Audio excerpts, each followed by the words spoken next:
All right. Oops, I forgot to get rid of the text. I almost had all the screen regions fixed. But you guys can hear the beeping because the countdown has begun. And oh my goody gosh, we're getting into Core Hall Kill Zone for the first time in this entire tournament. We might even say Flame Juggler as well, as it was not vetoed. What? What I alternate reality know. did we end up in? So I this will be know. kind of cool. We're going to look at it for the first time, and we'll look at it together. I got to find the credit to the map. We also had a donation come in towards the end of that interview, so I want to thank very much to the $5 coming in from Little Mozart. Says thanks for your hard work, and we thank you for your donation. Now the map maker for this is why is this not loading? There we go. Sidian the Bard. I like bards. I play a bard in D&D the one time I ever played D&D. What's up, Sidian the Bard? How you doing? All right, so this is the name of the map. This is the name of the map maker. And as we get into this, in the bottom left side of the map, he's going to be Terran. He's blue and he plays for Elevate in this best of 9. It's MaSa. North America hype. In the top right, as the red Protoss, he is Ting's Neeb. Okay, so let's look at the map. First thing I want to comment on before we look around ourselves is Neeb actually picked this map based on the premise that he thought this looked like the most standard map in the map pool. Very interesting to see. But the main, well, a little bit big. I don't see anything too glaringly wrong. There's no like Reaper cliffs over here on the backside. So it is pretty much just your natural you'd have to worry about. And even here, there's no Reaper spots except for this cliff and the ramp. Very anti-Reaper. Well, MaSa retorted with, really? Because I think it looks pretty good for Protoss. So, I don't know if Neeb was actually telling the truth. He thought it looked very normal, or he was actually like, heh heh heh, I'm going to do this because Protoss is good in this map. I doubt that, to be honest. I think they both just casually took a glance at it. But hey, one upside, no Reaper shenanigans. Yeah. And MaSa's not even going to bother. You're just going for, well, first of all, one base build, and second of all, Marine. Well, the thing I'm finding a little bit interesting, so we talked about this when we glanced at the map at first. The thirds, like where do you take your third on this map? Yeah, say it's a normal map makes sense for the main and the natural, which is even kind of safe, and I like the comfiness of the main base space. But when it comes to your third, I really don't know where you're supposed to take. I imagine it's the one that, for instance, would be south of Neeb's natural. Right, because I feel like, especially in PvT, if you take this base in the middle, you're asking for trouble. If not Liberators sieged up out here, then siege tanks with medevacs providing vision. But the only downside to taking the south base for Neeb is that the entire left side has no vision on it. So that's going to open up his main base to drops, which he's already considering. Because, of course, he saw it was going to be a one-base build. He's going to try and get some scouting up there. But also just for, like, them going around the map and stimming in without you knowing. Maybe your army's a lot of position. It lines up your bases, so you don't really have to go to the left or really to the right at all. And well, we'll see, I guess, how it plays out. I figure this will go to at least third base. At least a third base, even though MaSa is opening up with a one-base build. He's usually pretty good at getting something from them and being able to macro out of it. You know, whether that's in a very good position or a little bit poorer position is kind of up to what the Widowmine drop does. Well, Neeb is also probably my favorite to win this series, just overall.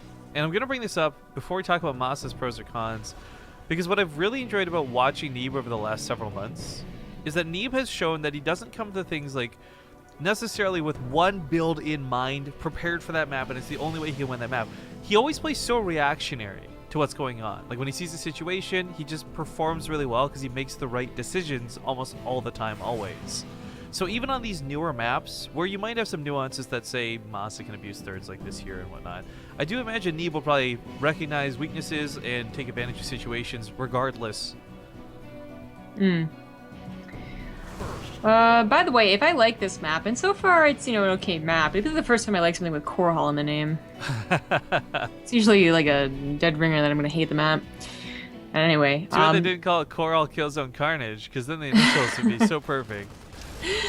So dropping in the natural was certainly not what I expected, and apparently it's not what Neeb expected either. He doesn't have any pylons set up for this. Oh, this one mine's gonna be awkward. I'm not sure if this will help or hurt.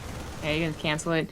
Phoenixes were not in preparation for this, even though they were being made and they were in the main base. So this is, and it's doing quite a lot. Just by denying mining, it's doing a lot. Even if it doesn't get a single probe kill. I do want to point out the hesitance to come in on this too. The robo's still not done, so the observer's going to be late. There's no oracle that was made. It was another Phoenix, so there's no way to deal with the Widowmine other than force its attack and pop, pop.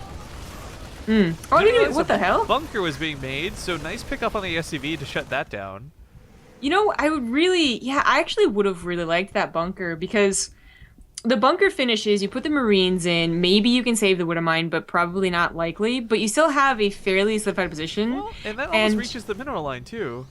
well, yeah, but I was gonna say, the follow-up for MaSa is more tanks. If Neeb's plan was to expand off the back of defending against harassment, he would have expanded probably to the third base, and he would not have been able to with just the bunker, much less the tank and more Marines that are being rallied over here. That's an interesting point. We do have the Phoenixes dancing around. It's worth noting the Liberator did not have its damage tweaked. It still does the same full amount of damage it does to the Phoenix, just its armored units it was recently nerfed against, so... Oh, if he picks up that tank, that would be really sick. But with that bunker there and a turret coming down, MaSa's really looking to solidify his position. Still. That medevac going down is actually pretty devastating. He needs to shuffle the tank. The SCV and the medevac going down still pretty bad for MaSa. He might want to try and send another SCV forward with maybe this medevac, but he loses a tank. That's a big deal. Thing is, like, the longer you let this go without doing anything about it, the more solidified it gets, and you're probably just going to lose your natural mining. He's still having trouble, despite getting a couple of really important pickoffs. And Neeb, he might end up expanding to the west, but I don't even think he can, actually. Like, he doesn't have enough mining minerals. Oh my god, why was it so hard? The tongue twisters are real. Jesus. I just want to comment, though, like, this positioning, while I do enjoy it, I'm wondering how truly abusive this is in all matchups. Like, this seems like something Queens on the high ground could have managed a while ago. Protoss, as we see right now, are dealing with it. This was certainly annoying for Neeb, and the mining lost, as we see, was only for about 1 minute. He's been rocking the income outside of that. I mean, MaSa really looked like he was doing more than he did. With a tank, a missile turret, maybe even 2 missile turrets, depending on how long that SCV lived, that could have been a much better trade for MaSa. As it is, that was most of his army. He has a good number of Marines stacked up at home, and Neeb does see this with an observer. But still, this is a scary moment for MaSa, who didn't get a bunker at his front. Is going for like an odd diagonal wall off, which I think makes more sense than walling off the ramp. The ramp is a little far away. But still no bunker, either way. I would love if he ended up doing some weird, like, suddenly goes right, just makes this giant L, and you're like, why? For no reason. Okay, the Immortal on the front line, 2 of them even, is going to have it no problem busting if there was a bunker out here. One of the key things is the Observer in the main gets sniped, but this Observer over here is still alive, so you can see the Widow Mines. Phoenix is coming in. Neeb's just got a really strong army. Ooh. That was a great Widow Mine hit, but was it good enough to win this game? 2 of them scooped up out of the ground, removed from play. SCV is going to get pulled on top. This SCV is surprisingly good against Immortals. Barriers are getting triggered by this, and the Marines aren't being touched. He's busy killing SCVs, so the Marines are starting to clean up the army on the south side. Pops off with a recall, though, and gets his army out alive. Wasn't terrible for Neeb either, though. And still with that probe lead, he has a third about to finish as well. MaSa does too, but unfortunately it is actually way back in his main base. I guess he ran out of space to the north, so... But I still think he's going to expand to the north. We'll see. But Neeb, that was a fine enough push. I really like the mothership was brought with it. Otherwise, he probably would have lost everything, and that would have been devastating. Well, it is worth noting and reminding everybody this is the first game in a best of 9, but this is also a tournament with $4,000 on the line, sponsored and brought to you by Blizzard. So there's your shout-outs right there. But there is this huge incentive to play to win. We saw some cheese out of Lily Canine in the previous series, and it was good. We got to test the map with it. He also got to win the series. He advances on in the brackets. Woo! But for MaSa and Neeb, these are 2 players that, in my opinion, if we didn't have to do invites the way they were, and this was like an open bracket, these are guys you might even see in the finals fighting in that best of 15, not necessarily here in the first round. Yeah, it's certainly an exciting matchup. I'm really glad we were able to get it up and running, considering Neeb's schedule. Yeah. He was actually really on time today, though. If only that was true yesterday. Well, I made jokes on him, like, hey, make sure you don't get lost on your way home from school today. And he was like, come on, man. Okay, so this medevac is a little bit awkward. Join up with the rest of your buddies. This force out of MaSa, though, is really my gosh. confusing to see him push with. This really isn't something that'll snipe a pylon, maybe, but if it takes any sort of fight, it loses. I guess he knows. Even if this Phoenix... Widowmine hits all the sentries, which it will, it'll hit some of them, like, this is still more than enough to push this back. I guess with the lack of Phoenix, as he knows where they are, he dropped the Widow Mines in the natural. He figured, you know, if I do get trapped in or something like that, I can pick up and leave. It's just, you're right, like, this is an absolute poking force. This is not going to take on the army.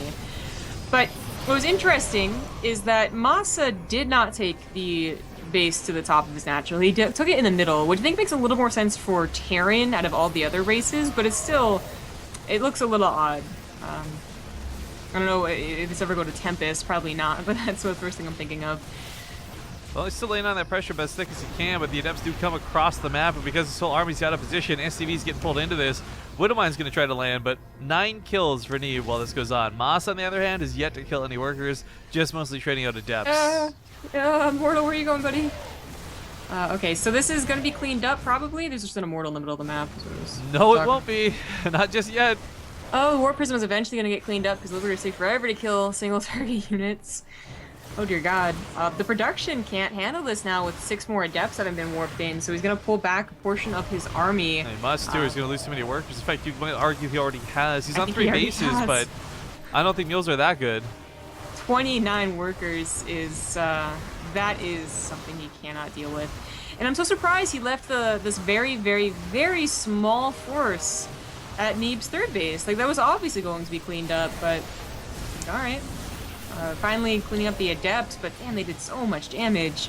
There's no way he recovers off the back of 27 SCVs. Neeb's onto a 4th base, which he's really avoiding the middle. I thought maybe 4th base for Protoss Zerg in the middle, you know, 4th, not 3rd, but apparently not.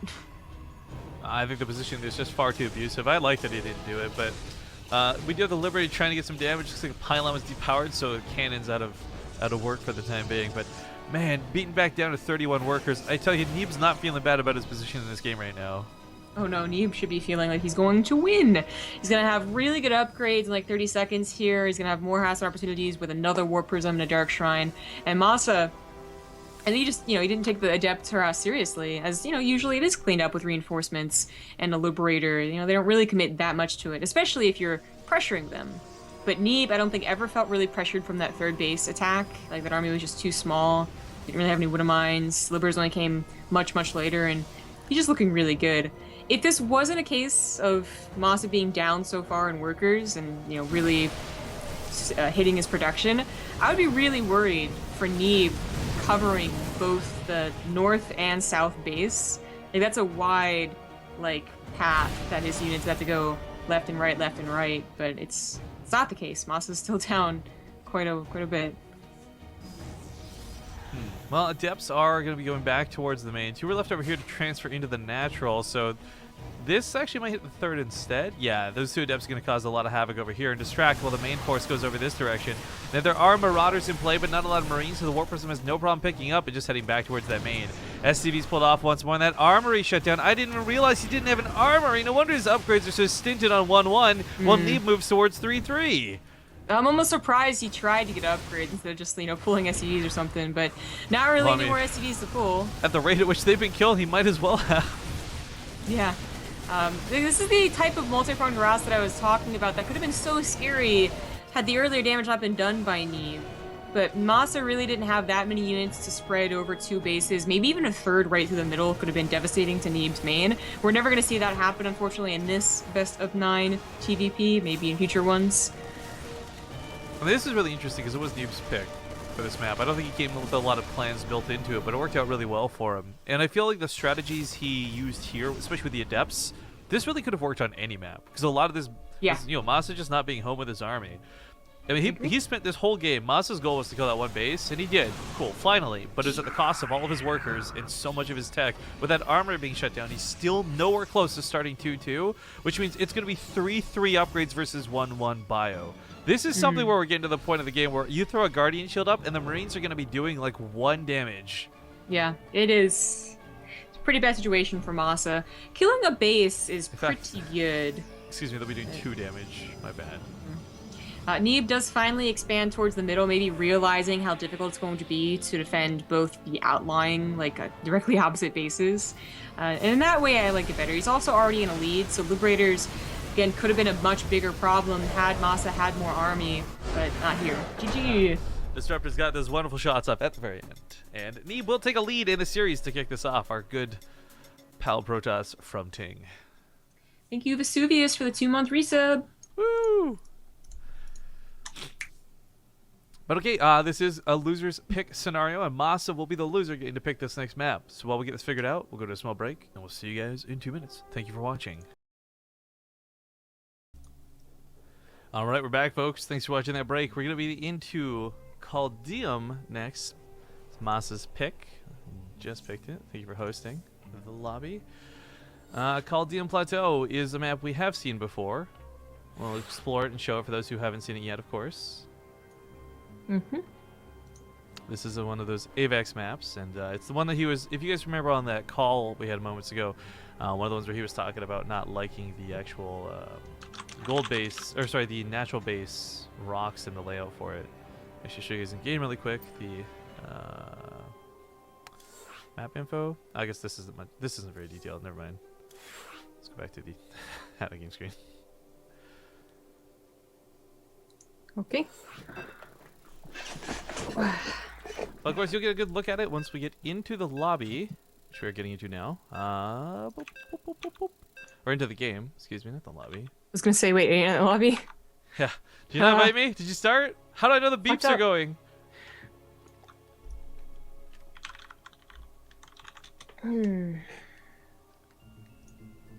Okay, ladies and gentlemen, welcome back. Game number 2 in this best of 9. Very large series. There we go as I update this. Spawning in the bottom right side of Caldeum Plateau. It's going to be Elevate's Red Darren player, MaSa. In the top left as the blue Protoss, he's Ting's Neeb. Alright, to explain Avex's thoughts on what he was talking about, like, this base really isn't being taken or utilized. There's 2 rocks blocking it out, the same level, providing to be a bit of a problem for some people too. The map is interesting enough for a lot of different reasons, but it's kind of curious to see that no one really has tried to take advantage or find a way to quickly / abusively take the base here. I feel like for Terran especially, you could get away with it. You build your command center or whatever and then knock down the rocks if you're really scared. Yeah. But to reiterate really quickly, the whole point of this tournament, guys, not all of these maps, not even like 90% of these maps are going to even have a chance to make it to the ladder next season. But the idea is that we find 1 or 2 true special little gems here that are going to be just the best maps to see.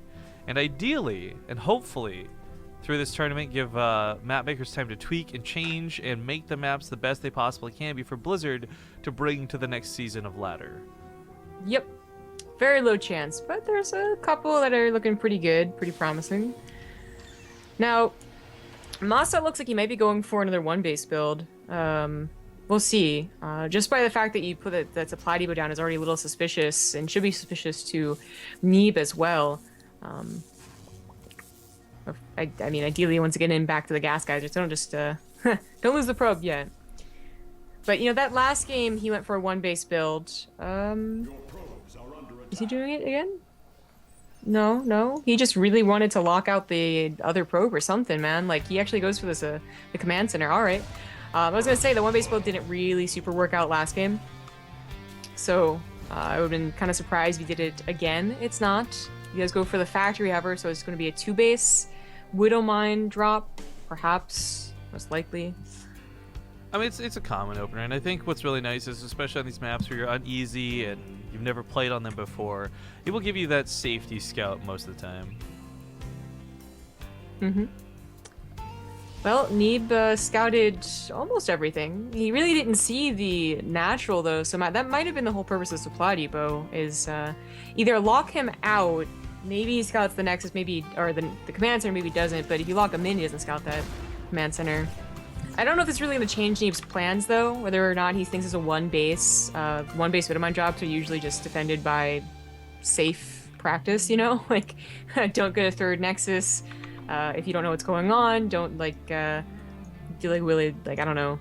What would be, like, a really terrible choice? Probably a Twilight Council instead of any form of detection, because it probably would be a Widow Mine drop. All would be terrible choices. But with a Robo and Adepts, like, and pylons everywhere, Neeb would be totally safe. It is going to go into a macro game, and MaSa's actually getting a Cyclone. I really wonder if this patch has brought this build back, or what? Because the last, like, 6 weeks, we've been seeing a lot more Widow Mine drops than Cyclone openers. So here's my argument. I don't know that we would see this happen necessarily on normal maps. Again, we talked about the Widow Mine being a safe opening because it gives you scouting. The Cyclone at the same time is a safe opening because it gets you just the 1 unit catches all for the first 5 minutes of the game type thing. That is a good point. Maybe that is the reason it's brought back. Well, regardless, it is going to be that safety unit that it can take care of one thing really, really well. If it was going to be like a 4-gate bust, which, you know, really don't happen anymore, then it's not as helpful. But it's not. It's Neeb going for regular old 2 gateways. He's actually going for Blink this game, right off the bat. I guess MaSa's not planning on taking the gold. I like that he's not getting the rocks, though. Not a lot of players identified to take care of this. Oh, so apparently this wasn't updated. Maybe not. Avex just messaged me. Well, I know he said the other one was supposed to be updated and that wasn't, so maybe he's just... So, well, Avex literally just messaged me on Skype and said it wasn't updated. So I don't know if that means, like, since the gas or for the gas or what, but that that does suck if the gas is still broken. Now, that was this base I think it was broken on, right? Yes. So right. if nobody's really taking this base, it's not a problem. MaSa, luckily, is a Terran player. It's not going to be too gas dependent, but Neeb very well may be, and we'll find out once he tries to put some assimilators down. That could be quite unfortunate. Well, Cyclone goes in the middle of the map to try and see if he can catch an Adept or a Stalker or something like that. Scan goes down as well, because, yeah, MaSa really doesn't know what's happening since he didn't go for any sort of drop or harassment. And, you know, doesn't want to be surprised by, you know, an all-in of some sort. Sees 3 gateways and a Twilight Council, like everything you would say that's normal. Unfortunately, I think he missed the army. He doesn't know exactly where that is, but he saw the rocks broken down, so maybe he can figure it out. Actually, Neeb isn't just breaking them down, he's like killing them again too. She doesn't want them at all. I like that actually, because the most annoying thing would be trying to like, chase MaSa and have MaSa actually knock the rocks down behind him and just cut him off. So I like that actually quite a bit. But the Cyclone does come across the map, and he will get a snipe on that Observer. The Cyclone looked really weird doing like the owl head spin there for a second. But the army that's currently here, I feel, can take on what Neeb has. I mean, this is stimmed bio. Guardian Shield does get popped off and also focused down immediately. The Immortal falls too. The Cyclone is still alive. When Lockoff comes on cooldown, it's going to guarantee a kill on something, anything. But MaSa just pushes in with quite the force that's not quite matched. Ooh, it actually did go a little bit favor of MaSa right there, and he's instantly rallying the rest of his units, actually picking up a tank with Marines to get over to the other side of the map as fast as possible. Maybe, well, unfortunately, Neeb really couldn't take a base anywhere else, but this is an unfortunate spot. Oh, tries to snipe it. Yeah, this actually did give Neeb a chance to get a warp in. I mean, keep in mind, just seconds ago it was 16 supply and looked really bad, but that's pickup micros are pretty sweet and keeps that tank alive a little bit longer. This other medevac now got to back away because it can't take on the Stalkers, not yet at least. Oh, especially not like this. Picks up the bait. Is so sick out of MaSa. The control on that pickup was insane. That tank just went through a cat's 9 lives. Damn, that was such a risky blink for Neeb. I'm so surprised he did it in the first place. Well, I mean, if he killed it, then he would have had no problem cleaning up everything else. But now there's 2 tanks. Even the Marine stemmed behind the tank he didn't see, unfortunately, but those still would have taken out a chunk of the Stalkers. This is cool control, though. I really like that on the MaSa. It was last-second things. Neeb's still not out of it yet, despite taking some pretty questionable trades. His army is, it's okay. Again, it's taking a lot of splash damage from those tanks, and you know, these Immortals are very instrumental to the defense, but unfortunately they're finding a difficult time actually reaching the tanks. I'm not even sure how he would reach the tanks. You'd have to, like, go behind through your natural. I just realized Ultras probably couldn't get back here, huh? Probably not.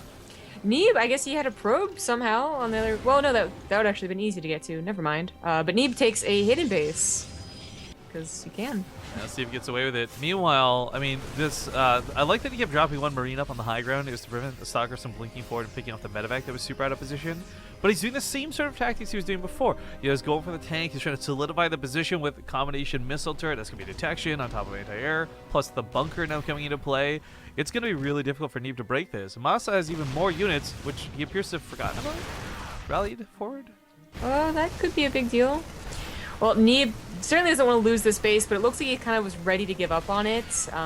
He probably could have held on for a little while longer, but he was losing out on the mining, and it might just been better to abandon ship, save the army, and transfer those probes to the 3rd base, which they might not be seen, but Neeb, I guess, no, it's about to be seen. MaSa, he thinks something is up. He checks the gold. Oh, I guess that would have been The most logical one. Oh, but then he changes the rally on the Marine. He is going to scout the hidden base.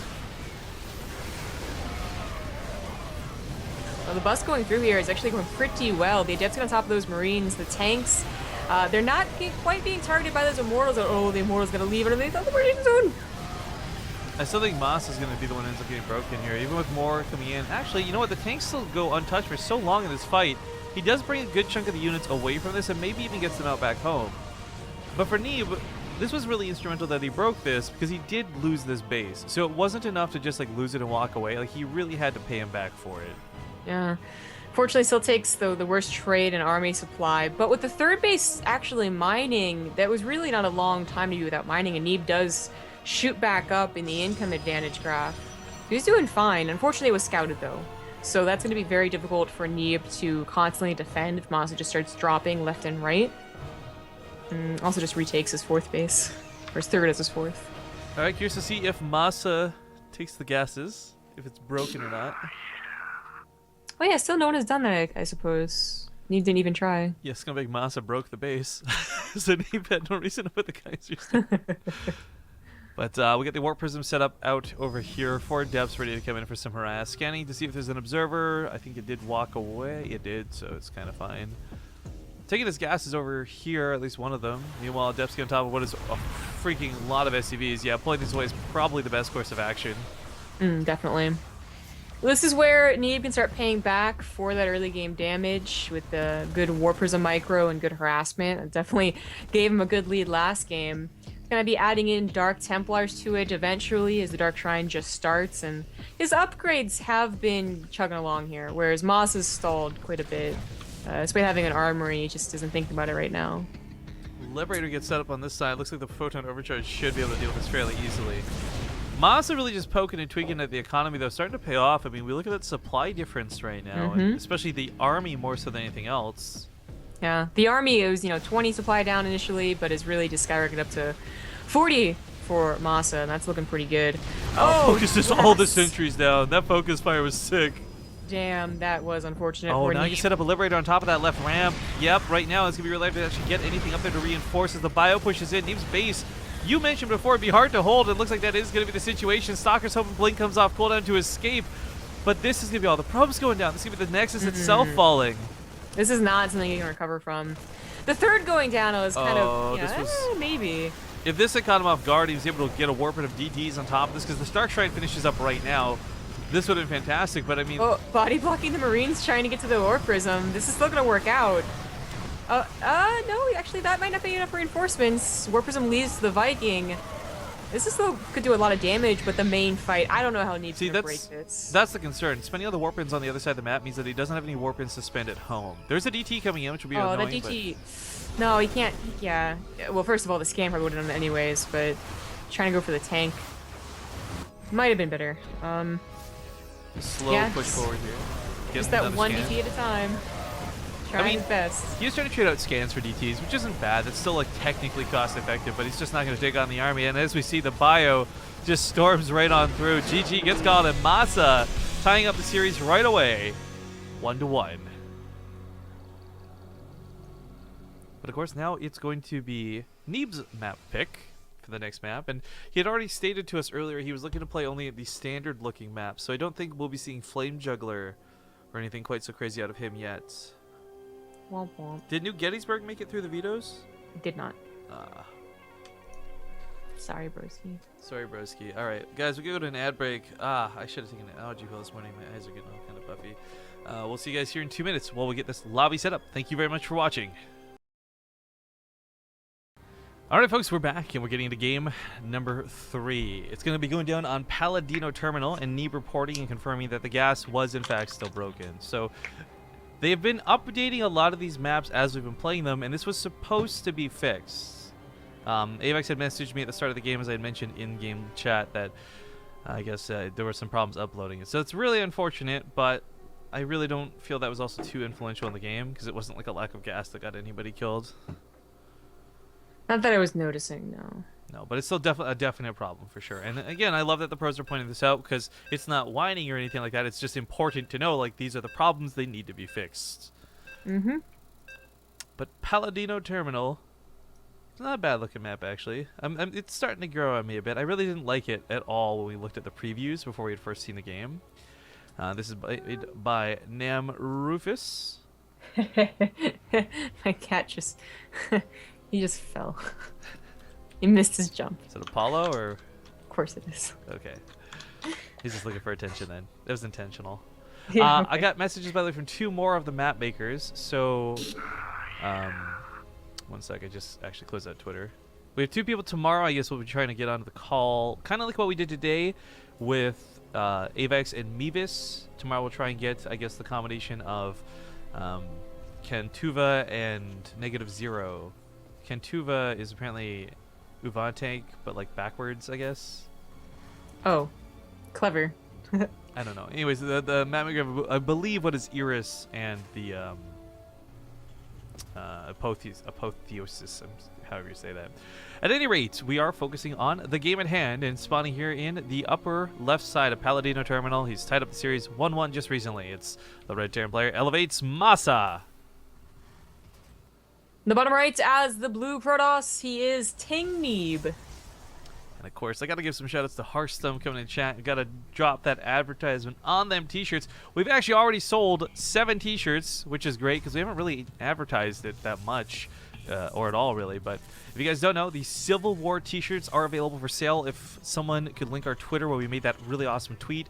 It's got Hearthstone and Drogo's faces on them. They look really cool, but the really important aspect of that is we want to be able to find more ways to give players money outside of just like a prize pool. So this t-shirt sale thing is kind of an experiment with us. If it goes well, then it's something we can keep trying to do in the future for more players and more tournaments and show matches and what have you. I would love, love, love to give you guys something instead of nothing.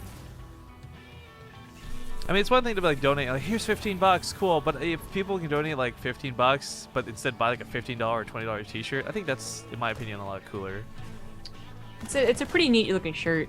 Yeah, you bought the stupid Tal'Darim one. Speaking of Hearthstone. Ugh. I did, yes, I did. I was a little hesitant because I was like, the red one looks really cool in the preview, but I'm really not sure to look up on the actual red shirt. Well, Teespring, I will say, has given us really good shirts. I have yet to find a problem with any Teespring, because I've ordered shirts from Nathanius, Firefox, and others. Like, they've all come out looking great. But to just like fair warning, because I know the graphics that were given for the shirts, the red looks like darker and grittier in my opinion, and it makes the image look a lot cooler.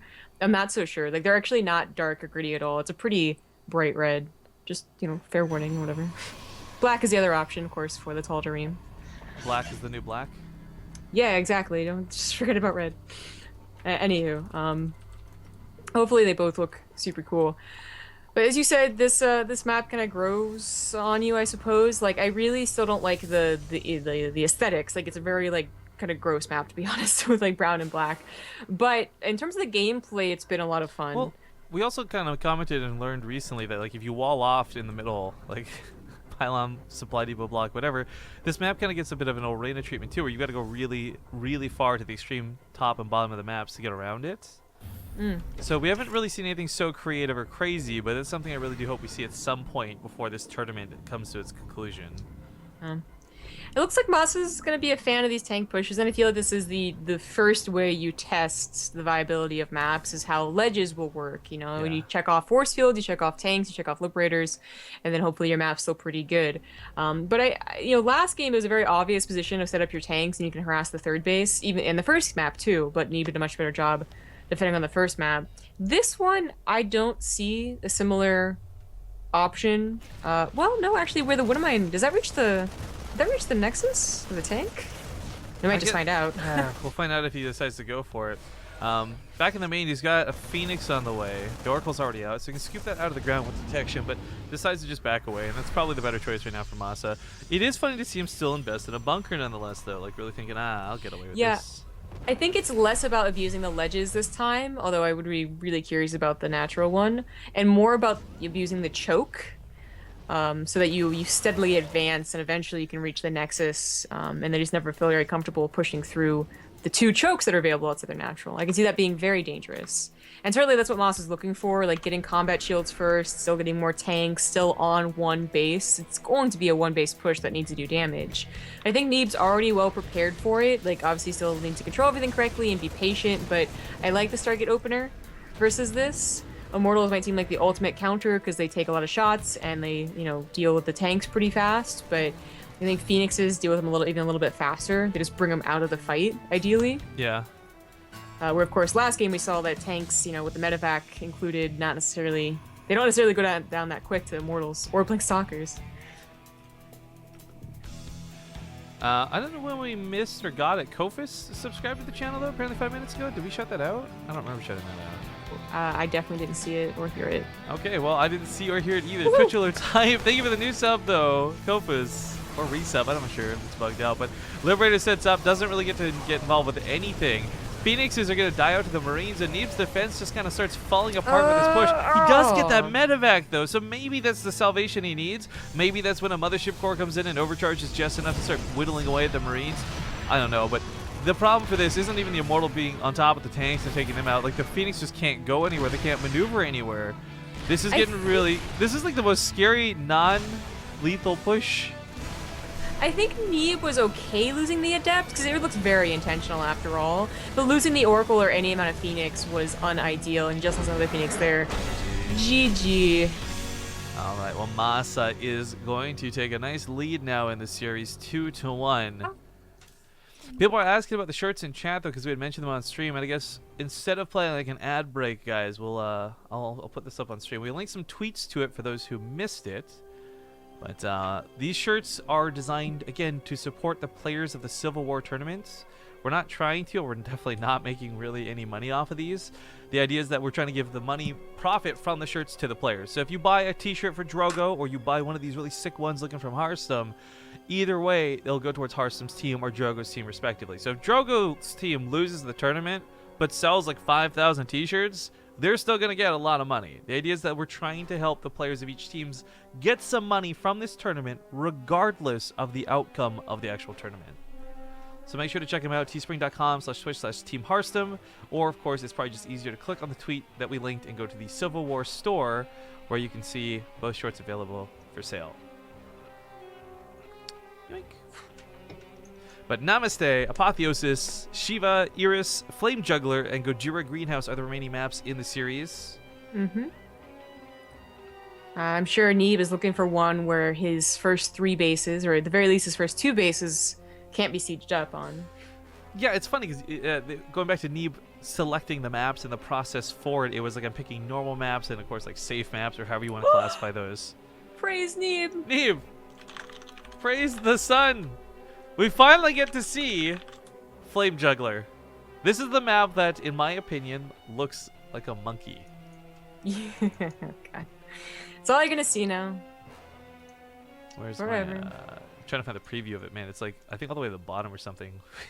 All right. Yeah, it is. So we almost got to see this map yesterday with the ZVZ, but here's Flame Juggler, guys, in a nutshell. Seriously, just tell me this doesn't look like a monkey. Like, it's a space monkey. It literally is a space monkey. But well, it's not literally a space monkey. It's a planet monkey. Well, it occupies space Like a planet does. Well, no, you literally occupy Is Florida space. a space penis? I don't think so. I mean, do you have evidence contrary to that point? Like, wow. Okay. Fine. there's like I think it's the French. I could be wrong. I can't remember. I can never remember which it is. If it's the French that do this or if it's the English. But like, I think here we do you're innocent until proven guilty, right? But I think in Yes. Europe or France or something, they do you're guilty until proven innocent. So it's like the opposite way around. And I feel like that's this instance where like, can you prove that it's not a Floridian space penis? I mean, Floridian sounds like an alien race right there. That does actually. I didn't even realize you were talking about Florida. Thank you, Snowy Python, or no, Snow Python, not Snowy. Running $5. Well, we have Blizzard's attention. Oh, I thought that said Griffin's attention at first. This makes more sense. But we have Blizzard's attention. Please add ultra-wide monitors to the supported monitors. Feel better, Rifkin, when you get your teeth taken care of. Smiley face.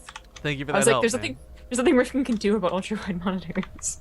Yeah, actually, so speaking of ultra-wide monitors, something that's always kind of concerning for me right now is we're getting to this point where a lot of people are starting to upgrade to like 1440 instead of 1080, and we've built so much of the stream and settings around like one particular series of resolutions. I'm wondering when we hit that point in technological advancement where that's actually not optimal anymore. Oh, is this what it felt like when people went from CDs to USB drives? Shut up. Okay, we are going to give you game number 4. He leads 2-1 currently in the bottom right side of Flame Juggler. It's Elevate's MaSa. What's a VHS? I don't know what that is. I'm Very hairy sex-beast. Just some VHS hash. Oh, sorry, I was introducing Neeb. What were you doing? In the top left as the blue Protoss. It's the very sexy Neeb. I can't comment on this because I'm pretty sure Neeb's still 17. Oh, yeah. He's a tiny little guy. All right, so let's talk about the map because we have not seen this one yet. This does have an in-base expansion. It's the same logic as Dust Towers or any other map, but it's on the same level, and it's right next to your main. So this is really a little bit odd to see. We, of course, have one ramp that will cover both of the bases. So it is a safe in-house expansion. But now the question comes into, what do you do with thirds and fourths? And as we get out here, there's a lot of terrain to look and dance around, and no watchtowers to cover your bases, just simply the middle of the map. Now it looks like he's smiling.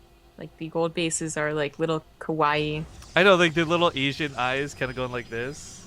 Ow. Ow. Yeah. Agoo. Yeah. Anyway. I'm going to ruin it for all the other casters.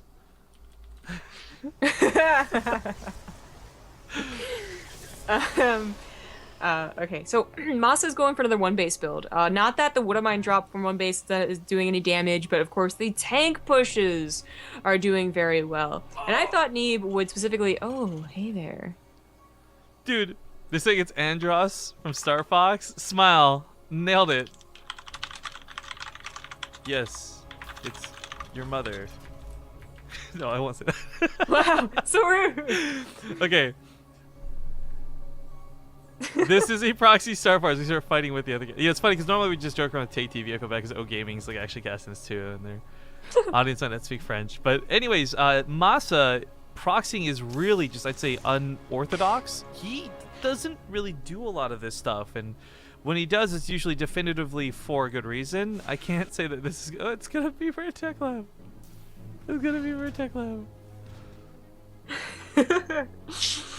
People just refuting your France thing. Well, I don't know if it was France. I know it's something in Europe. Like I remember reading about this when I was attempting to take law and then decided. So I school feel was like too it was. tough. This was like the French Revolution era stuff because I haven't heard about this recently. Maybe like I said, when I said I wasn't trying to be like an expert on the topic, but Expert? I'm just saying you still have not provided an proof. expert in my StarCraft cast? I don't think so. Okay. Experts on BaseTradeTV. So it's not a tank push. I really thought they were doing so well that he would do it again, but then I was looking around and I didn't see really too many spaces to abuse it. But Proxy Banshee is going to get shut down by Stargate, ideally. Problem is that once you get to 2 Banshees, the Revelation is only available for 1, and then the Protoss is in a real pickle. He does have an robo on the way, so I mean, there's going to be an oracle, or sorry, an observer out if necessary. The Phoenixes, though, a lot of people kind of forget this dynamic because we don't see it often enough. They do bonus damage to Banshees. They die so fast to Phoenix, it's like unfairly stupid. Yeah. So yeah. Two, though. This thing, I kind of like waiting for 2. It guarantees more kills. The first one could dive in right now, Yes. maybe get 4 or 5, but then be questionable. No, he's actually gonna go in anyways. I kind of wish he'd wait for 2, but he's gonna be pushing with this simultaneously. And there's not even a wall up on the ramp. There's nothing to stop this. There's still gonna be what's an overcharge. No, there's not. There's no Mothership Core. Oh god, that's right. Yeah, he had That's right. skipped this to get that Stargate out real quick, man. Was hoping to get more damage with that Oracle, I guess. Yeah, this is very, very tricky. Oracle just got picked the off. Oracle dies. Oh no. Is this really game? Mothership was about to pop, which will help, but okay, no, the observer actually came out. Okay, he picks up some of these Marines. This is manageable with Adepts now.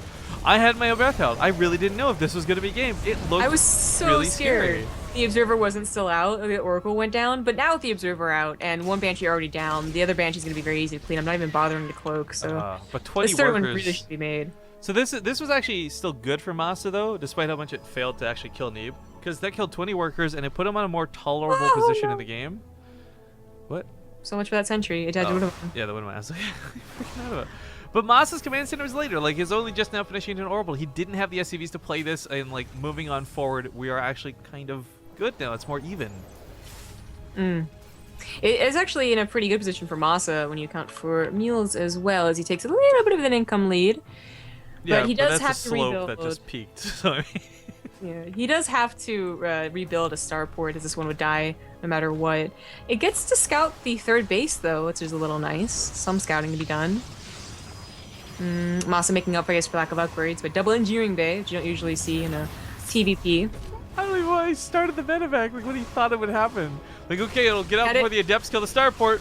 And, oh, there's Phoenix, It that's was right. wrongly hotkeyed. He meant to start it at home. Give him a break. I know, I'm just making fun. It's just funny to watch happen. So the starport will unfortunately die. I kind of wish if he was going to sacrifice this, he would have sacrificed it more for scouting. I mean, this could have probably peeked into the natural base and seen if something crazy was thrown down, like a dark shrine in the corner or something. But it goes down kind of for nothing. A little unfortunate there. Literally goes down too. He tried to land it, but it would have burned down either way. We got the Robo Bay finishing up here very shortly, and I am wondering if this will end up being 4 disruptors or not. Warp Prism speed for certain, but disruptors are always kind of questionable when you got somebody like MaSa playing. I think you play certain players like Polt, for example, you just don't even bother. It's not gonna be worth it. Colossus is certainly interesting though, as these have actually proven to be good in TvP, but more so now they have a 10% attack speed increase. Are they good enough?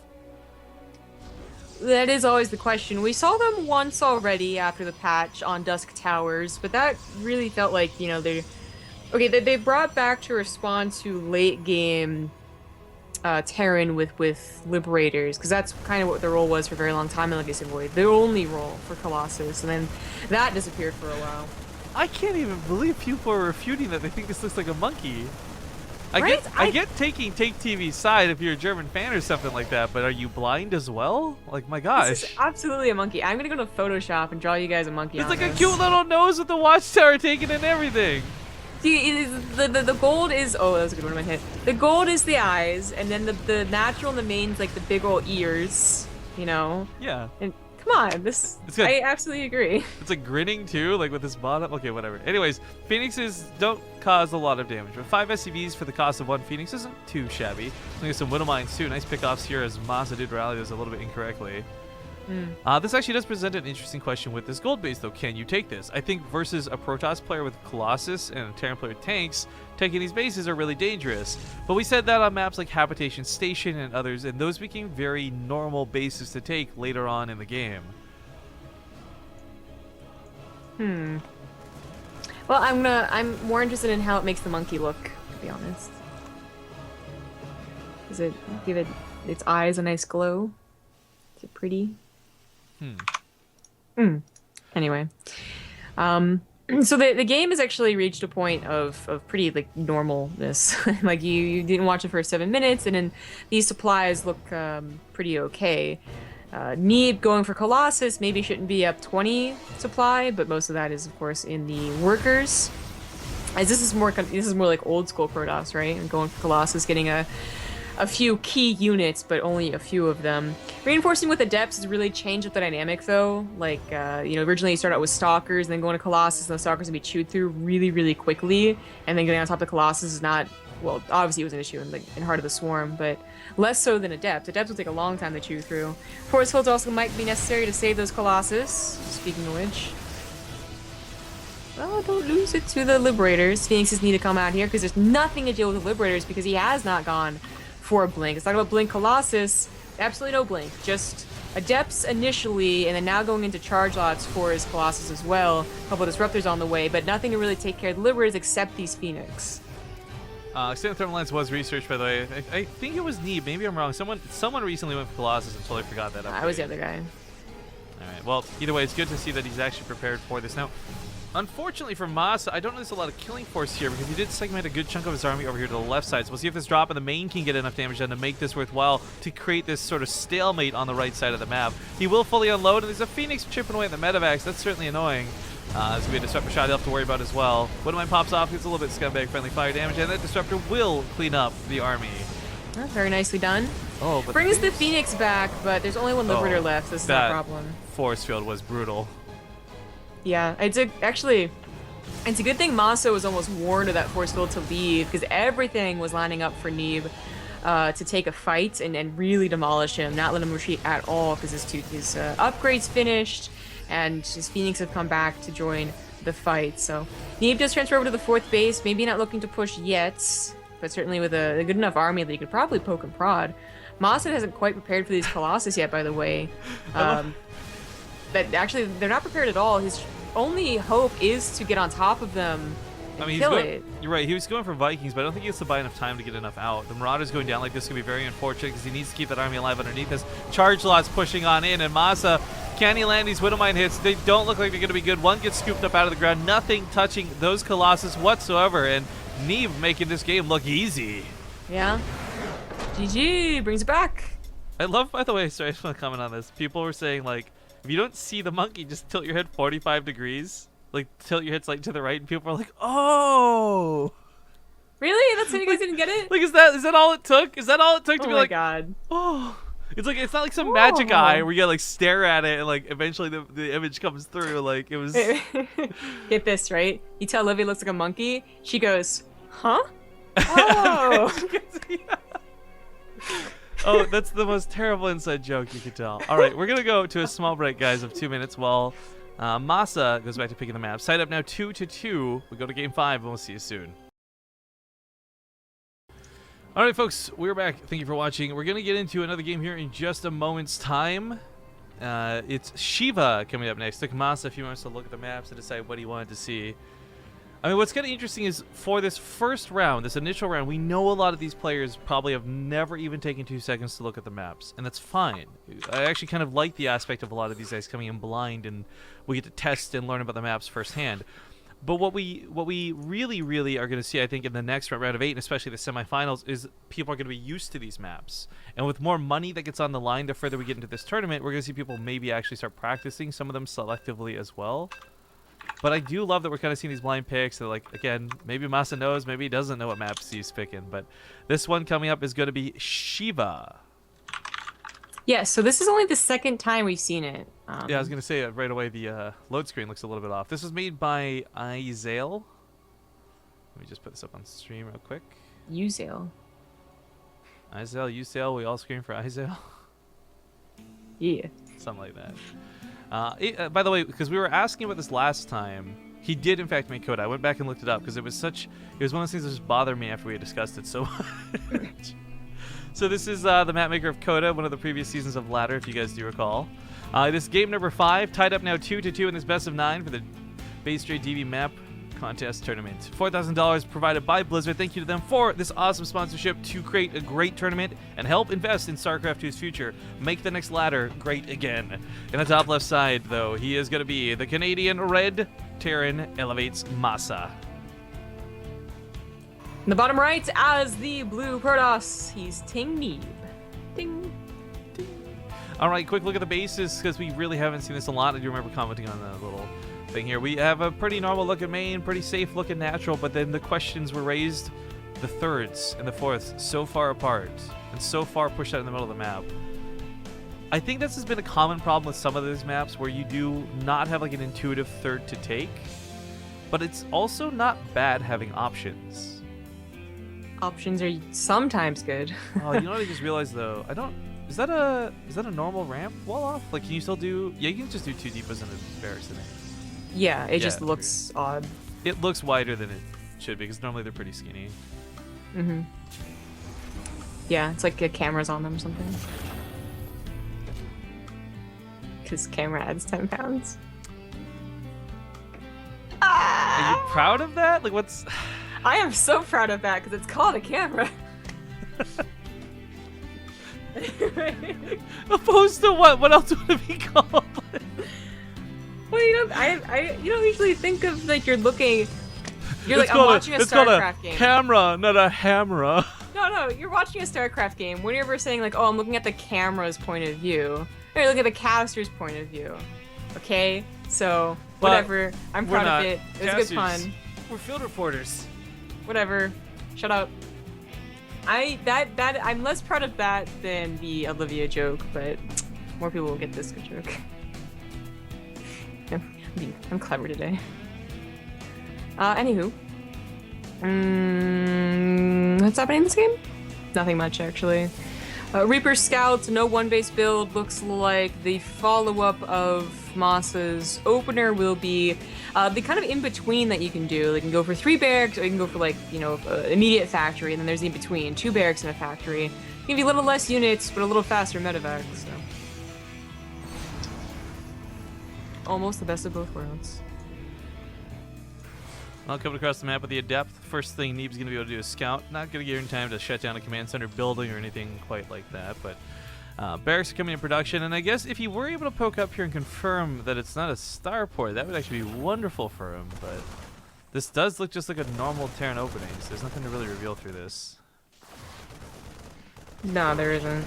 Now, actually, I'm really curious about that second barracks. If he's going for, like, faster stim timing or combat shells or anything like that, like, okay, cool, but at the sacrifice of a medevac, that's like big question marks. It really is the in-between, though. Like, I think, because you can do a better frontal push. Yeah, this is a bit of a problem. You can do a frontal push with a Widowmine job if you do this, where if you just go for the immediate factory, it really is just the, you know, 4 or 6 Marines and the Widowmine, which you don't really ever want to push to the front with. So this is like the in-between. It can also just be used kind of in a defensive manner if you think that, you know, you they're not going to really commit to a lot. Like, it's not an all-in, but you still want to have enough units available to defend whatever it is. Like I said, like, in between. But it's actually not going to be the push. He's breaking down his own rocks. Also, didn't realize this. The Warcraft movie came out today. Quay? I've been looking at movie reviews for the last, like, week. Oh, well, it says May 25th when I Google it, but I brought it up because I saw someone mentioning it, and apparently it's not good. I don't think anyone was expecting it to be, though, were they? No, definitely not me. But really, it came out today. Like, I thought it was June something, but yeah, this is me going off of Twitter and not actually Googling things because we are casting the game. But these Adepts being microed and danced around pretty nice. The Marines are actually having trouble killing them, and looks like Neeb is going to back away. June 10th is what I got for USA. Anyway, maybe it's a Europe release early or something then. Maybe they just released all the critics today. Ah, that might make more sense too then. Well, that backfired, didn't it? I was gonna say, 'cause I do want to see it. Like, I don't care how bad it is. I'm a Warcraft fan, so I'm gonna watch that movie. Like, yeah, me too. I gotta imagine that every single person who ever played World of Warcraft's gonna go watch it, so it'll probably get a return, but not a good one. Oh yeah, there we go. I just checked Google too. Yeah, it says June 10th. So I'm wondering how everyone's seeing it then. Well, I guess there is not much else to talk about, so it's not too bad. Oh, well, hey, man, this isn't just 4 Adepts, this is 2 Disruptors, so this is pretty interesting. We have a drop to the right side of for MaSa as well, looking for a 3rd base, but psych, that's not even where Neeb wants to take his 3rd base. Yeah, you joker. Well, I found it over here anyways. Double drops going towards the main. Overcharges are ready to go. I kind of like the way he spaced out his gateways, actually, so if pylons go down, it won't take away all of his production. And overcharges alone will be enough to push this back, actually. Wow. Liberated coming around the backside, too. Meanwhile, we do have that War Prism still floating around the map, and it's got 2 Disruptors in it, Zombie Grub. Yeah, this is going to be... It's just see if it does any damage. The retreat path might be compromised with that Widowmine. Well, don't... It is going to hit by the Widowmine, by the way. So that... I would say and it lost both the Disruptors. Oh, no. I guess it took I one didn't of the... realize the Viking did so much damage to it. Yeah, I guess, like, when you do get hit with a Widowmine, it doesn't get left with, like, 50 or less health or something like that, so really only take, like, 2 or 3 shots to finish it off. That is pretty bad, then.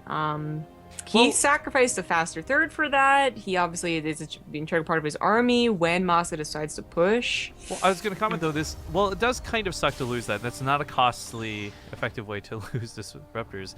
He killed a good chunk of SCVs, like 7. Not amazing, but 7 on top of the fact that he scouted the 3rd CC of, like, MaSa was late and non-orbital. I don't think he's in that bad of a spot. Or at least he's not going to think he's in that bad of a spot. The upgrades are going to come down late because of the double forge just coming down now, but I feel like as long as this gets saturated, a couple of Disruptor hits go off instead of, like, completely miss. I think Neeb can take a good fight against what MaSa has right now. But this is where Terran gets scary, because MaSa's also just finished putting on all of his tech labs and reactors and such, so his production's going to kick underway here in full swing with this 3rd base getting set up. Well, it looks like Neeb's not done dropping disruptors. Like, he's like, the first one didn't work out, but you know what? They're not that expensive. I can totally do another one. And they are that expensive. So this is really questionable. In fact, once again, retreat path might be compromised by this Widowmine kind of in the middle of nowhere, but might just be perfect. Viking's already going to make this a little bit questionable. Can't kill their own disruptor, so something we're going to put there. So, good guys chat can always have our back. Apparently it did come out in Europe. Or France specifically or something. Well, tell us how bad it is, guys. Tell us, French bros, yeah.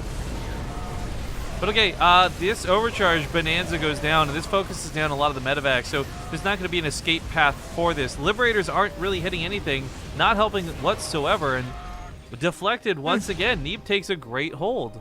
But now on the left side, he's got to worry about an attack on this way. Oh, disruptors are awkward. Yeah, I was like, you can definitely still pick those up. Yeah, very awkward. But yeah, okay, so the two disruptors, they didn't die. That's great news. The Widowmine, I guess, was cleaned up in the middle of the map too, so that wasn't a problem. Or moved. Either one. And denying that big drop was really great for Neeb. Now as an army supply lead and a pretty big probe lead. Didn't even really notice. I guess the disruptors were getting kills. It just didn't seem really worth it for the losses, of course, that he inflicted with the first drop. Well, that. So those haven't really been replaced. Chrono's pretty sweet, bro. Uh-oh. This is me? Hello? Test? Moshi Moshi? Can you still hear me? Yeah, okay. Oh, it's MaSa. Okay, it's MaSa. Well, it's our first lag out of the tournament, potentially. Hopefully it doesn't actually time out. Well, it just might. Do emotes work? This is really important to test. They do! They poo! Oh my god. Anyway. I see some people trying to defend the movie. Guys, even if you think it's a good movie, I'm just going to go into that movie theater thinking it's a, like, universally terrible movie. Just, there's no convincing me otherwise. Talk to the French casters.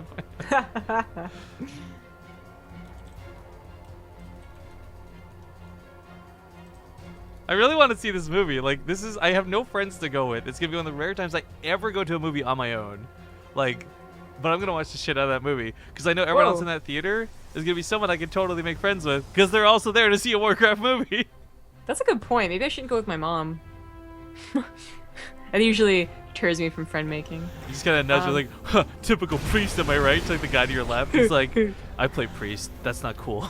I play priest, and then we become best friends. That's how it happens. Anyway, I'm really surprised MaSa actually rejoined the game. It went all the way to 0. I was supposed to drop him. Yeah, that is odd, but he's here and he's fighting, so let's hope for the best. Yeah. Unfortunately, disruptors on the left side aren't doing very much. This one on the right side was targeted down, but even another one pops in. There just wasn't enough army in general for MaSa. And this is actually a really bad bleed out. That's a lot of medevacs going down. And this is around that time of the game where you want to start pumping liberators, and more liberators. This is just GG? This is gonna GG. Yeah, he lost way too much of his army to that. Didn't get anything for it. So game number 5 gonna go to MaSa, and this does give him a 3-2 lead in the series in this surprisingly back and forth series. We are gonna go to a slightly longer break on this one though, and give the players a chance to stretch and do their bathroom breaks and whatever the case may be. So do stick with us, folks. We'll be back soon with more game number 6 when we return.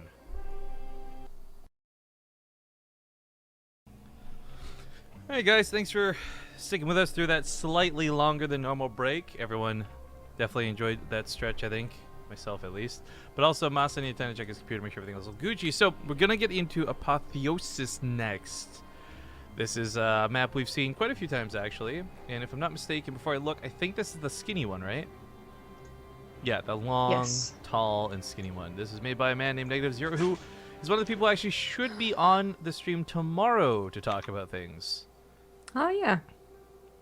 So we'll get his point of views and opinions on his map designing and, for example, this map he chose and submitted. But what are the other maps remaining at this point should this go, I mean, really, really long? Namaste, Iris, and Gojira Greenhouse. So AVEX maps. Apparently. Cool. Just waiting on Neeb to come back from his break still, I guess, by the looks of things. So while we are waiting and just kind of chilling, I would like to thank you guys, of course, for tuning in, as we always do, for BaseTradeTV. Make sure to hit the follow button if you haven't already, and yeah, consider subscribing to the channel if you'd like. I want to talk about the cool sponsor stuff we have going on. Well, you guys can certainly donate and help me out with my tooth fund right now, because I am trying to save up and get my wisdom teeth out. We have a lot of other cool, really awesome things from our sponsors that we can give out and give you guys codes and deals for. One of them, of course, being Chairs for Gaming. These DX Racers, they're not cheap, but you can get them for 20 bucks off with using the promo code BaseTradeTV on either NA or the EU, or sorry, nope, that's wrong. Either on the Canadian or the American versions of their websites. Sorry, it's usually just so much NA versus EU, not NA versus NA. Yeah. But, of course, the one big thing we really are trying to drive home lately are the really cool watches from Yord for the Civil War tournament. We'll be posting the new dates for the Civil War hopefully soon. But most importantly, you can buy t-shirts for the Civil War, and those t-shirts will directly benefit the players. As we're not trying to raise money for a prize pool or ourselves as casters, we're just trying to help the players get some more money through those t-shirts, since there's a better chance more eyes are watching our channel than, say, theirs. It's all of us combining forces to make a really, really cool thing happen. So please do check out the Teespring shop. We'll have links in chat, of course. But enough about that. We're back in action, and this tournament is sponsored by Blizzard, and only Blizzard, and every single dollar for these players comes from Blizzard. So I'm really glad they're finally investing in doing something like a map contest or a map tournament with the Team Liquid map contest, as well as we do work side by side the TLM7 to make sure that we have awesome maps, hopefully coming at you guys in the future. But Apotheosis, we've seen a couple of times, and we'll see it once again. In the top left side, we've got Elevate's Red Terran MaSa.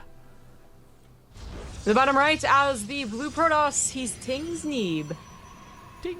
And by the way, to update our silly talks from yesterday, Jesse has officially accepted the show match. And they've pretty much set it up to be, well, I don't want to spoil what the prizes are going to be, but the end of the month, both Yord and Ting representatives will be playing a series here on our channel. I think that'll be pretty fun. Cool. It's funny how that worked out. It was like an accidentally perfect thing. I mean, he needed a cell phone carrier. Jesse could probably stand to have a cool watch. I don't know. Yeah, whoever suggested that in chat should get a chocolate bar. Yes, but I don't remember who it was, and I don't want to go look up logs. Suddenly everyone takes credit. Yeah. Oh, the chocolate bar. Well, it's not going to be a good chocolate bar. It'll be like a dark chocolate bar with, like, disgusting flavors. Yeah, actually, yeah. I will say, milk chocolate feels like it mixes with any flavor pretty well, but dark chocolate really doesn't. Yeah, it's kind of like coffee, I suppose. Like, mixes with some stuff really good. Oh, thanks to the new sub, Sandstyle. Sandstyle, thank you so much for subscribing to the channel. Awesome stuff to see. What's so funny is, like, some of our viewers, obviously, Proxy Factory, some of our viewers are European, right? Like, a good chunk of our viewers. So, to the Americans, like, a bar of chocolate is delicious, right? But to the Europeans, if someone came forward and got the bar of chocolate, it would probably be Hershey's. Oh, I've heard about this, and, like, the smell is different or something. It tastes like vomit to them. It has a very slight taste. It kind of tastes like almost like you smell vomit, because apparently the same chemicals in each one. You know what? I can see that, because there's sometimes where, like, I open a bag of Nestle, like Smarties or just anything, and I'm like, this smells a little bit dank, but tastes delicious. The danker it is, the better it is. Just like weed and cheese. I'm not speaking from experience, but I'll say yes. Oh, aren't you? You're not a cheese connoisseur? No, I am lactose intolerant, man. Like, like this is just becoming mean more than anything else. Oh my god, he's gonna proxy Thor, please. Oh, this would be so sick if this is the case. This is something where, by the way, it's so dumb and so rare for something like this to happen. And it can work, but the problem is, it's like the biggest throw in the universe if it gets shut down early. And how do you shut this down early? It's rarely about killing the Thor, and it's oftentimes about killing the medevac that's carrying it around. But look at what Neeb's done, and with just playing any sort of macro build, this is this is unlikely to be an immortal first, and it would almost have to be if he wants to deal with the Thor. This is interesting. We saw someone try and do this, but unfortunately it was one of the earlier rounds of like Corsair Cup or something. So unfortunately the guy just kind of got demolished by the pro gamer he was facing. But you know, got the armory, it was hidden and whatnot, and he really wanted to go for it. But this hasn't been seen from me actually in action since The last time I saw this was Nathanius beating Xenocider in like the WCS qualifiers. Of course, there's that, but I think it happened at a DreamHack. 'Cause remember, I caught the game and I was like, "Well, thank God I caught this game." Because everyone's gonna be talking about it for like a week. I can't for life remember who did it. So I'm sure chat will back me up on this. There's a couple ways to do this, by the way. Like, I just want to emphasize that really quick. One is with the drop. The other is like you pull a lot of SCVs with it and just spam repair. I thought that's what was going on, but he's actually just gonna push with Marines. This, I feel, is going to be devastating. Neeb, even if he were to have an Immortal out right now, wouldn't actually be able to deal with this. Well,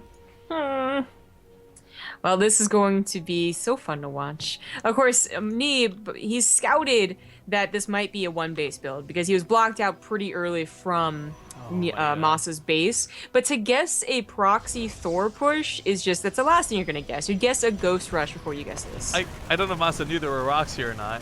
He could certainly elevator over them or elevate over them. Hey. That's his team name. Second proxy Thor coming on in. This is going to be... I don't even know how you do it. I mean, like, what do you do, Zealots? Neeb sees an attack animation. It looks like maybe like a tank. Yeah. But no, hey, surprise, it's a Thor.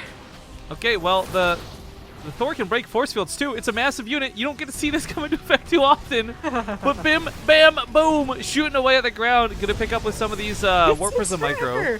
The repair is gonna be so good. Yeah. I don't know how you can kill these Thors. Trick is, I think you don't. He's got to pit. Well, the overcharge is apparently the best way to do it. Let's not forget they can take about 3 hits from a disruptor as well. Now that's on cooldown for a very long time. And even if they take any hits, the Thors can just be picked up. Now SCVs are pretty much non-existent, and he's not really got repairs. It's like 1 SCV, but it's still, as we see, just like barely enough. The pylons, though, I am shocked and astonished to see the pylons working so effectively against this. I didn't realize the Thor and the pylon have the same range. Today I learned as well. They get a chill goop for the new sub. New sub hype picks up. Gonna lose the SCV though, so that's the end of the repairs. We'll see if he drops mules or pulls more SCVs. Marines are rallied across the map, but the disruptor hit does get one of the Thors. It's going low. He picks it up. It's barely alive. Second Thor gets picked up. He's got to get out of there. It took forever, but without those Thors, it's really no protection for those Marines. And it looks like Neeb has just about done it. How does Neeb do it? He's so good. Well, actually, to be honest, the overcharge is kind of ridiculous. Yes. But my comment would be, MaSa didn't have to fight that overcharge. Like, he could have, should have, just probably picked up and gone to the main or something. Yeah, that's what I was gonna say, because Thor harass, it sounds really dumb, right? But it's actually pretty good. Like, they'll tear down buildings pretty quickly. And you gotta take it, like, somewhat seriously. He's gotta repair these, man. These are too expensive to lose. Yeah, there's the SCV pull. I like transforming them, by the way. This will let them snipe that mothership core potentially. Kind of interesting to see. Yeah, that is nice. Thanks to CGTF2 for resubbing 29 months in a row. Yeah, and Maku just purchased a Tall Dareem shirt apparently in chat. I do want to point out, Drogo shirts have only sold 2. Hearthstones have now sold 6. Everyone wants a Tall Dareem. I need the French pride for Drogo. Yeah, we'll need O Gaming to carry over with that French pride. But oh my god, that Warp Prism went down so quickly. Holy cow. Thors in transformation mode are no joke. Actually, did that? Where did the SCVs go that he pulled? Well, the 2 died. He pulled originally. 5. I don't remember seeing 5, so I cannot tell you. I feel like I'm taking crazy pills here. Because, yeah, Neeb's killed 9. So he just killed 5. I guess it was with whatever was in the Warp Prism just now. I can see it dropped on top of it while we're watching the Thors. This mule is working diligently to repair. I mean, it will, slowly, but it will repair. I think the problem is, though, MaSa really has lost out on the opportunity for timing in the surprise attack. Neeb's on 3 bases now while he's still stuck on 1. I really love this idea, and I think this is so friggin' cool, and I actually think this could have worked in a lot of different, like, what-if situations. I'm not saying it's over yet, but, man, just the longer this goes on, the better the chance Neeb actually defends this. Yeah. Neeb's also kind of free to expand as long as he has the minerals for it, because it is just going to be entirely focused on the right side. I mean, there's a reason you don't see Thors in usual biocompositions. They aren't easily transported left and right. This, I feel, was you talked about it, it would have been so good originally to bring the army out of position, even just a little bit, then you take on the pylons, but just elevating the entire army up here is not going to work. Elevates the team name, not the tactic. Ladies and gentlemen, Neeb will take this and take a now 4-2 lead, getting very close to ending this series. How odd. If Neeb wins one more, then he completely knocks MaSa out, and that'll be that. But as we've been doing, a small commercial break. Next game on the way. Thank you for watching. See you guys very soon.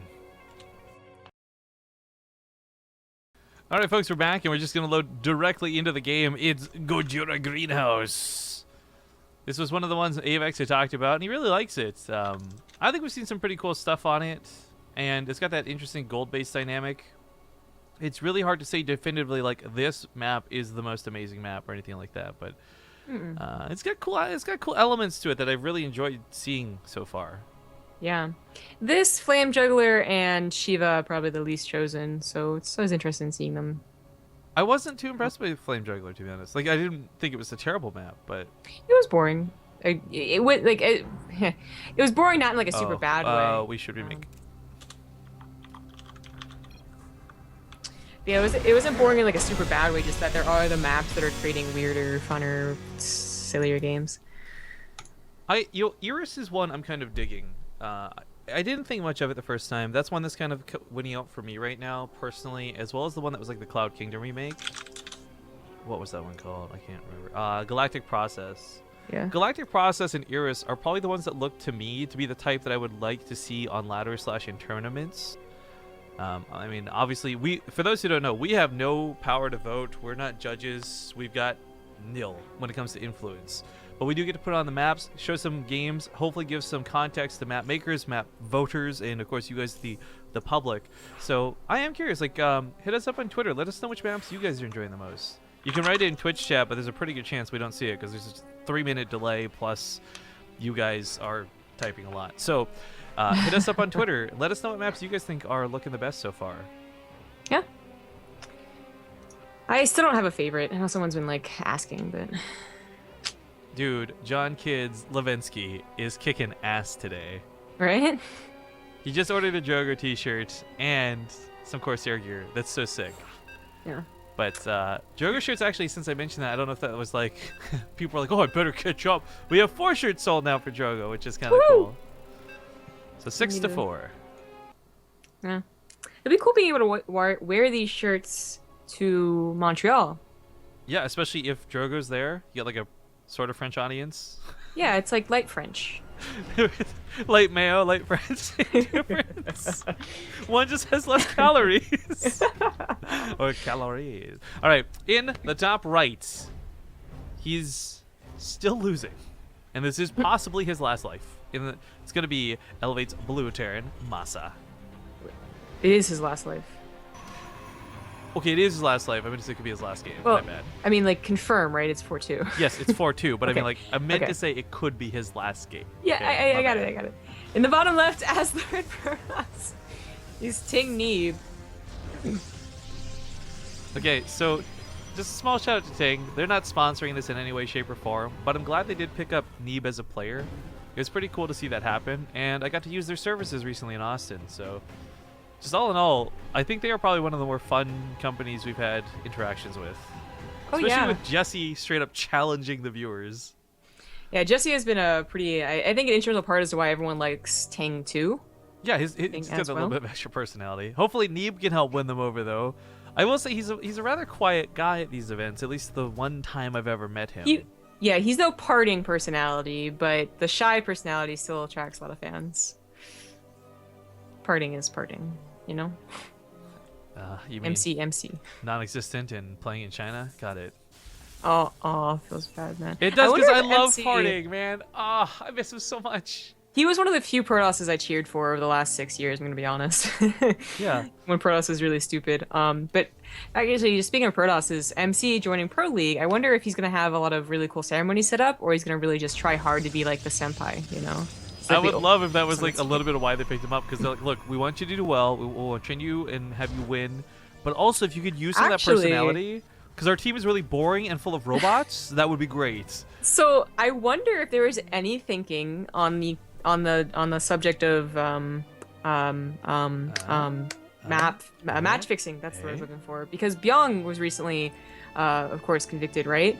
And apparently that really brought the team's morale down, so maybe they're looking for like personality to help bring everyone back up. Incoming transmission. So here's what you do. First you get MC back, then you beg Byung to come out of hiding. Oh, please. Boom. best team ever. At least that I would cheer and be happy for. I would cheer a lot more for CJ because right now they're like 4th on my list. They did bump up the 3rd. It's true. All right, quick thanks by the way. Ilta77 donates $7.77. Really hitting that 777 hard. He says, next time you're at Home Story Cup, I'll come by and bring you some Ritter Sport chocolates. Also, Dominish is a hairy butt. Kappa. No Kappa. Dominish is a hairy butt. Yeah, I don't know when we're gonna, you know, go back to Home Story Cup. I gotta say, guys, like, if we ever got the invite, we'd be there in a heartbeat. But to be not invited and then self-fund a trip and all these other things would be a little bit hard to do.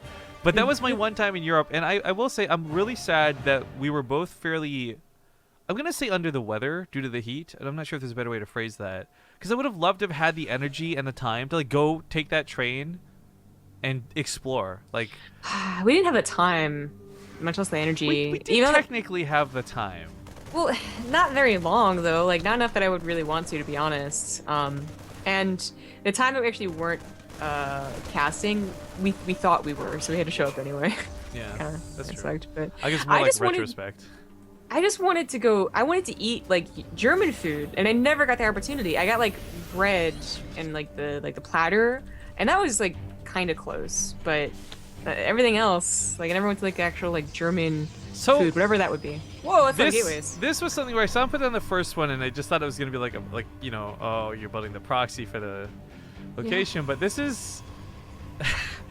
This will not be scouted, which is really key, first off. But secondly, it's also insanely vulnerable. If MaSa, for whatever crazy reason, misrallied a unit, saw this coming, had any inclination, then it's all over. Like, this is a really risky move from Neeb, but it completely shuts down scouting. And MaSa is going to be so curious, like, why is there nothing in your main?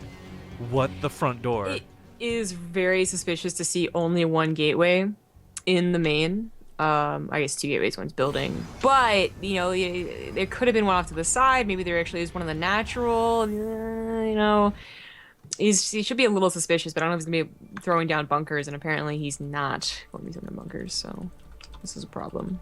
He does have at least initial adept defense set up with the wall between his natural and his main. It's like the bare minimum, I suppose, but... and he has the ability to lose quite a few SCVs with a 3rd CC, although it's not rallied. Game paused. Alright, Neeb needing a bit of a pause. Lag is actually something I was a bit concerned about. Not because I thought it'd be like actual latency lag or anything like that, but the map has a lot of doodads. And I know Neeb's got a decent computer, but I'm actually wondering, because we bring this up again for map stuff, a lot of the really cool, pretty things we're seeing will never make it to ladder because they do have to straight up remove a lot of them. No more doodads, no more cherry blossoms for you. Game resumed. Alright, well. Definitely want it to not be laggy when you start this push. Control is everything initially. You get adepts warped in, like 17 adepts warped in, doesn't matter. Even just walking away to break the Cyclone lock on MaSa doesn't have vision in his natural of this attack. Suddenly a huge swarm of adepts come out of nowhere. Oh, does he have... He doesn't have much argument at all. He's trying to build a bunker, and as I said, he might be able to hold on to his main base because of this wall off. But, you know, these adepts are going to be lifted over eventually. There's going to be more warped in as well, and this might just be it for MaSa. The deep also might just get lowered, and allow him either way. Tank tries to get set up. It's not looking good. Our Terran hero's on his last life. Guys, keep that in mind. This tank can't be maneuvered around. Adept's about to get into that dead zone. The bio is starting to clean this up, however. Yeah, it's not going so bad. The bio's not being taken care of. It was really a lot of emphasis on taking out that tank. It is at the cost of a lot of SCVs, though. So the question is, can he continue to afford this? Because Neeb's got another round of warp-ins ready to go. These gateways are off cooldown. I think that MaSa's okay. This is quite a big army, and they're about to have Sim. Yeah, exactly. It's on a 3rd CC. Oh, second warp prism. Yeah, what I'm worried about now is that Neeb won't, you know, dedicate an entire warp in every single time, but he's going to harass 2 sides with 4 adepts and just continue racking up those kills, because he does need to. Oh, well, this is going to be a little bit, I think it was supposed to be more of a surprise. Hides up now in the corner. MaSa, you could drop 3 mules on this base, sure, but at some point you are going to have to take another one. And right now, he doesn't have the ability to split his forces. That's the issue when it comes to dealing with adepts. You really do need like double the army supply just to deal with them appropriately. But the warp prism goes down, and that eases a lot of burden here for MaSa to defend. Yeah. That went, I guess I didn't realize how little airspace there was to the right side, and maybe Neeb didn't either, so that's quite unfortunate. This warp prism should, run, buddy, run. unloads, but it's gonna Oh, go down. that actually could have escaped though. All right, I don't know. I maybe just assumed it was gonna go down. Didn't realize. Yeah, Could've gotten away with, like, ability 10 to health. outrun Vikings because you got a buff for no reason. Yeah. Well, he might have thought it was lower health. Was where I was going with that. But I don't know. He stopped paying attention to it either way.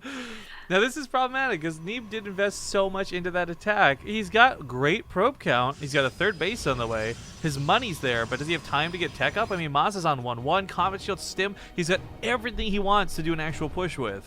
Yeah, this is going to be a very scary moment for Neeb, who needs to get that army supply up.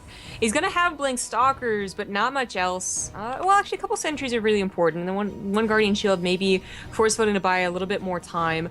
Potent Overture is obviously going to be very necessary. Only a single tank is not too scary. That is not as bad as last game's. What is funny through this, though, is his production is safe. Oh, that medevac was the only medevac. His production is actually safe through this. Just like, let's say MaSa did drop the main. There's no pylon to snipe or gateways to kill to cut down the reinforcements. They are off in the middle of, like, nowhere. Oh, another medevac goes down. This one had units in it this time. This is turning out to be really nice for Neeb, who's the one that's going on the offensive now. Now his army supply way above that of MaSa's. His upgrades still not going to be caught up quite yet, but at least +1 armor. And again, that one tank is not that scary. I mean, it'll do a little bit of shock value where you're like, okay, do I push into this because you don't know that there's only one, but the observer can easily reveal that momentarily. This drop towards the natural base, though, all it's got to do is get a couple of adepts in there. There's not really anything to defend. Nothing can really be pulled from the front. He's pulling some of the Marines back, actually. That's dangerous because the second Neeb catches wind of this, he can just push with this army, and this is not enough to hold. Oh, Jesus. This looks so bad. He gets the warp I love the prism. idea I love the idea of supply depot wall to kind of cover the tank for a little while longer. But if it was 5 tanks, it'd be like, okay, very careful. But 1 tank, still go into it. Oh, the adepts could just bypass everything because they're cool.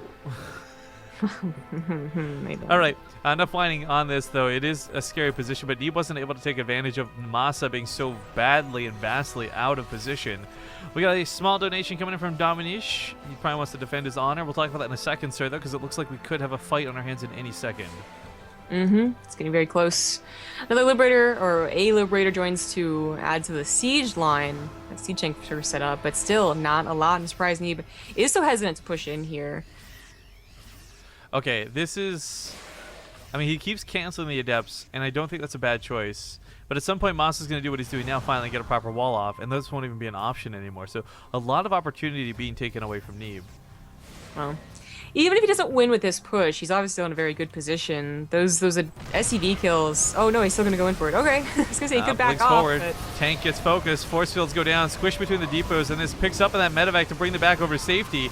Trying to engage just the adepts right now. A lot of SCVs did already go down, and this is maybe not enough bio. In fact, definitely not enough bio. I think we're about to see the conclusion. GG.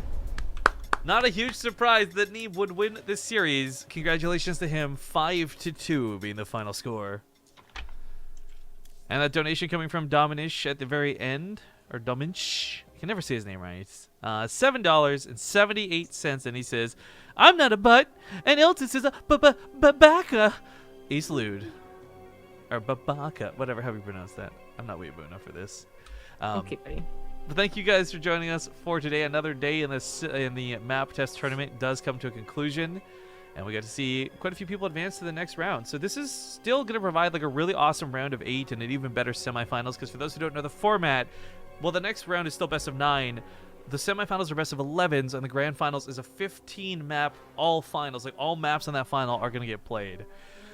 We'll find out who Neeb fights, but it will still be Terran in either Bunny or Kelazur. As tomorrow we have Bunny versus Kelazur, and then Mana versus Nurchio. So today we had who was it?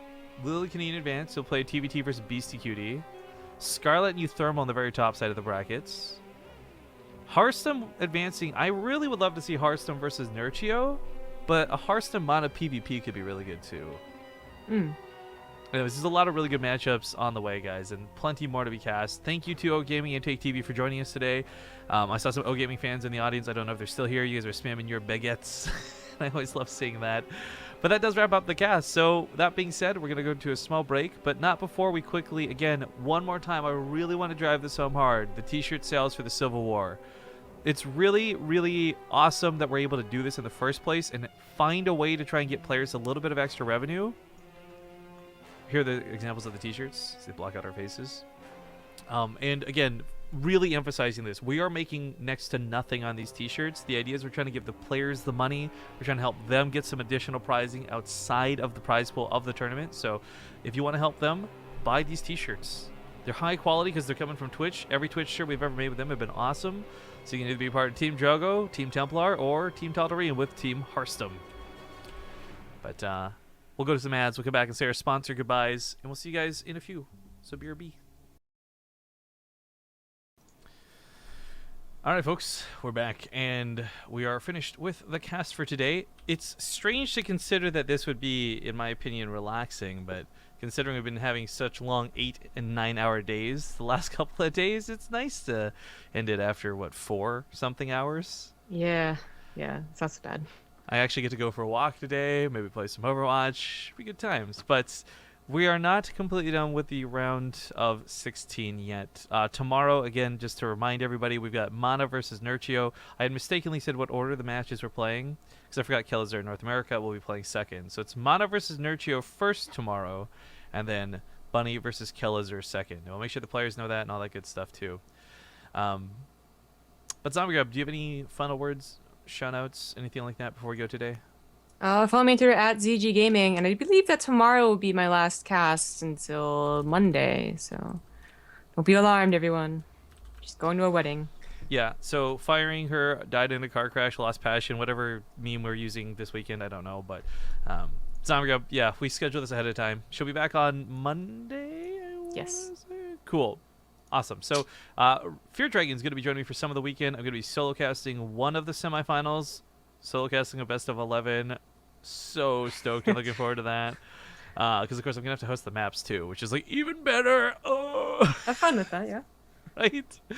Oh, but, man, again, please do us a favor, guys. Check out our sponsors. If you're listening to the stream right now and you don't want to donate any money and you don't have any money to donate, even if you wish you could, but you still want to help out, you can always help out with clicks and retweets and favorites and things like that. Really go a long way for all things across social media. So please, please, please click on all the sponsor links down below to check them out. There is some legit cool stuff that you might actually enjoy.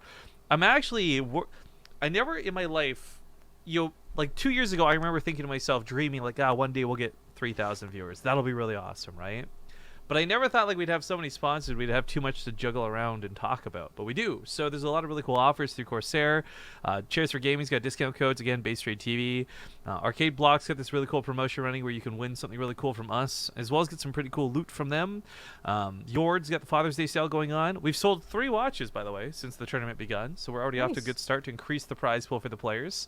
And, of course, we all know how G2A works. G2A.com. Use code BASE when checking out. And also, please, click the link to go buy Overwatch so that we can play some Overwatch. I can't wait for, like, Overwatch sub days, man.